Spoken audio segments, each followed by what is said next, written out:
What is your can't eat at everybody's house horror story? 1. When I was a kid, Christmas Eve was always celebrated at Grandma's. I always got sick afterward.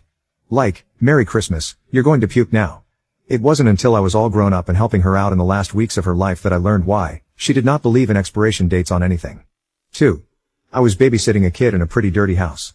I was told to wake him up, supervise his bath and changing clothes, and feed him. I was welcome to whatever was in the fridge.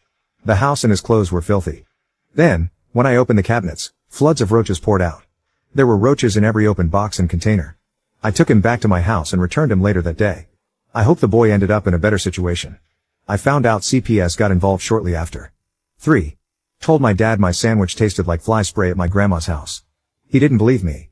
2 days later, I caught my grandma spraying the countertops clean with the $2 fly spray from the cheap store. Dad figured it was safe to make sandwiches straight on the countertop because they looked clean. I dragged him over to see, and he apologized and took my sister and me out for fish and chips for lunch. 4. There was one time I was eating at my boyfriend's house, and his grandmother was cooking. She wasn't feeling well, and everyone offered to cook that night, but she insisted.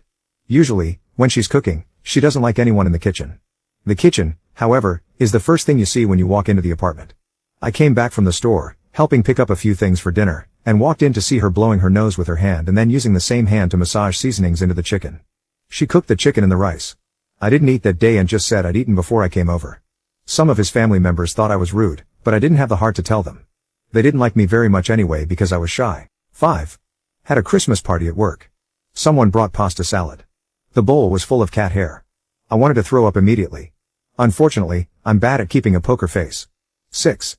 My mother-in-law fished around in the compost bin with her bare hands, didn't wash them, wiped her garbage juice hands on a towel, and then went back to prepping the salad. She also got horrifically offended if I didn't want to eat at her house. 7. I visited a friend's house where he lived with his mother. She asked if I wanted coffee, and I said I would. Upon finishing the cup and taking the last few gulps, I found a used Band-Aid stuck to the bottom. Never ate or drank there again.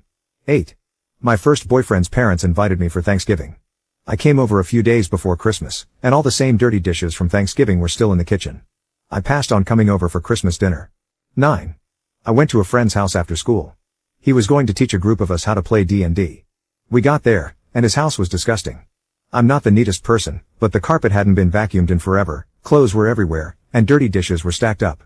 I tried to be polite even though the place reeked, but at some point, he was like, "Who wants snacks?" He picked up a bowl crusted with stuff, splashed in some water, wiped it with a towel that clearly hadn't been washed that decade, and poured chips into it. Then he asked if we wanted to stay for dinner. We did not. 10. A girl I was interested in at the time had cats. I came to her house one day to pick her up for a date, and she had a large sack of rice open in her pantry with the pantry door open. One of the cats hopped out of the sack of rice, and she just casually laughed, saying, "Oh, they're always getting into things." Came over the following weekend, and that same sack of rice was in the pantry. I could hear one of the cats tussling around in it again. We stopped dating sometime after that, but any time she offered to cook for me, I immediately pivoted to taking her out to eat instead.